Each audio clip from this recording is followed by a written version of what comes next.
So, welcome back to Shell Inspiring. Today, we're going to take you on a visit of the Gann Museum. This building was built in 1893 by Dr. Gann. It is the only building known that is built purely out of bauxite, which is mined here in Sling County. Um, it was his doctor's office and his son's doctor's office later. They don't have any descendants, so they gave it to the city of Benton, and it was a library and then turned into a museum. So join us as we go on a tour of the Gann Museum and see what all they have to offer. So inside the Gann Museum is a pretty cool place. This is a picture of the building.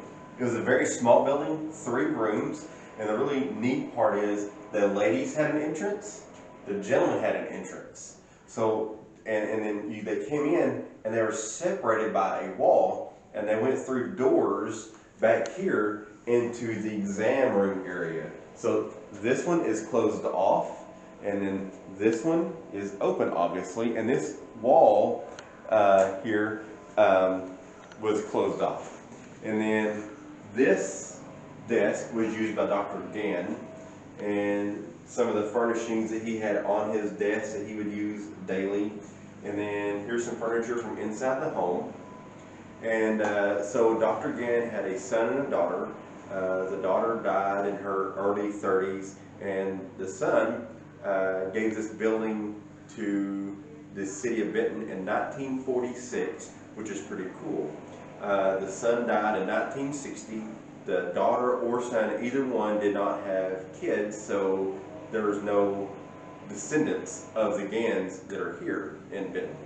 So Dr. Gann's son, Dual, I think I'm saying that correctly, he invented something called the Gann resuscitator, and that's under the picture here of what he invented to help resuscitate people and save them. And the thing says from drownings, abdominal application for it, so all kinds of different neat tidbits and things that are here.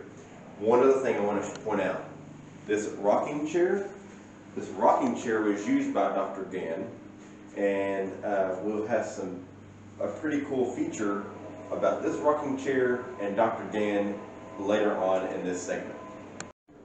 Okay, so we're here with Lindsay from the Gann Museum in the Nylock Pottery Room. So can you tell us a little bit about the Nylock pottery and about its history? Yes, so Nylock pottery was created right here in Benton, Arkansas.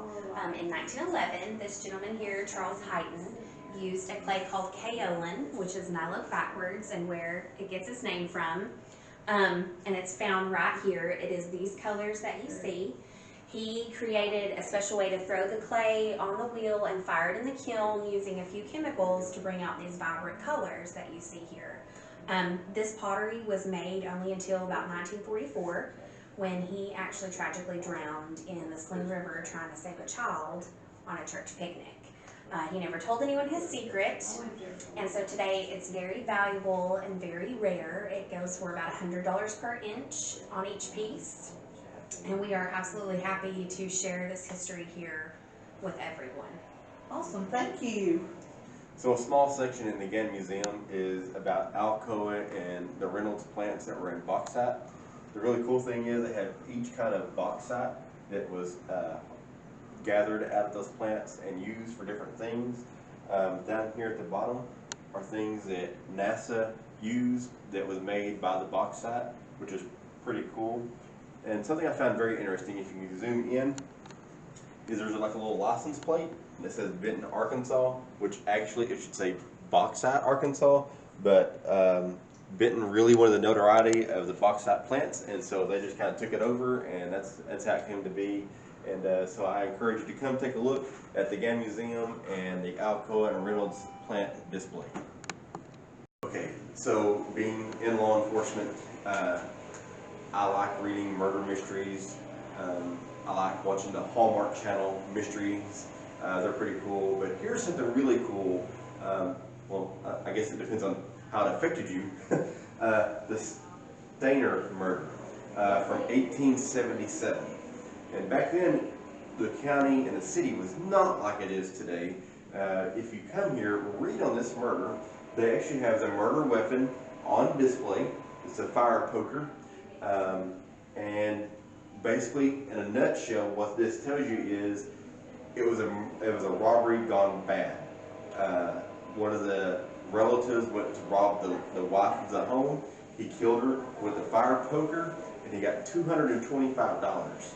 A posse was assembled, and they caught the bad guy, who confessed after they found a note he'd written somebody telling them where to find the money and everything that he had stolen, and he confessed.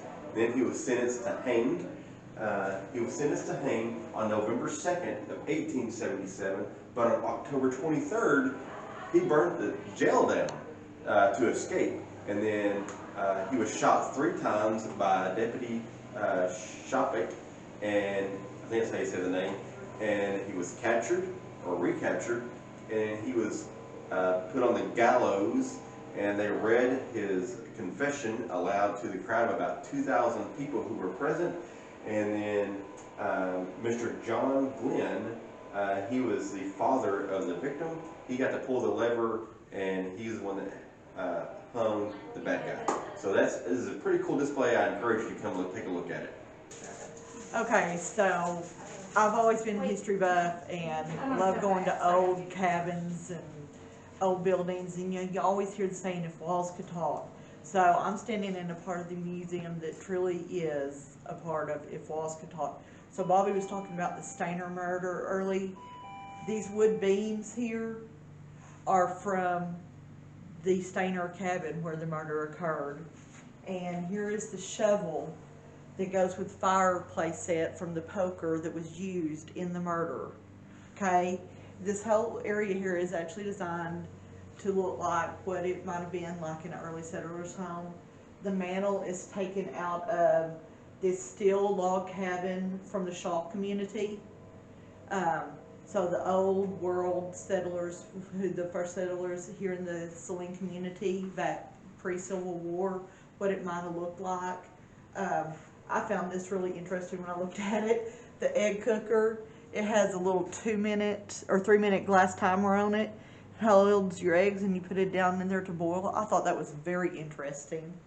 And just a lot of old artifacts that were donated to the area, and old homemade crib. Can you imagine putting a baby in something like this today? I think it would have been really neat as a bassinet for my kids when they came home to have something like that. But if these walls could talk, could you imagine what they could say? Okay, so with the rocking chair from earlier up front, the really cool thing is this was the back of the building. The building was added on to later. Remember, it was a 3-room doctor's office for Dr. Gann. And Dr. Gann would come and sit on the back porch. This is where the back porch would have been. And his rocking chair would be just to my left. And he would prop his foot up right here on the bauxite and rock. Now, bauxite's a really soft material. It's kind of chalky if you feel of it. But this impression in this rock is his footprint. So you have a footprint from the past in the building itself, where the back of the building once stood. And then they added on to the back part later on. So the Triangle Cafe was located at East and Military, at that kind of a weird intersection. And if you're from here, you know where they put the new City of Benton sign. That's about the location of where the Triangle Cafe was, and it was not very big. The really cool thing is that's where my grandparents met, Mama and Papa trailer. That's where they met and went on dates at that little bitty cafe. It wasn't something you went in and ate at. You pulled up to it and you kind of walked up in major order, like at the Salem Dairy Bar, or if you remember Tommy Adams and the Dairy Queen of Military, right where Malvern National Bank is now. That kind of building is what was the Triangle Cafe was. This is the clock from that building.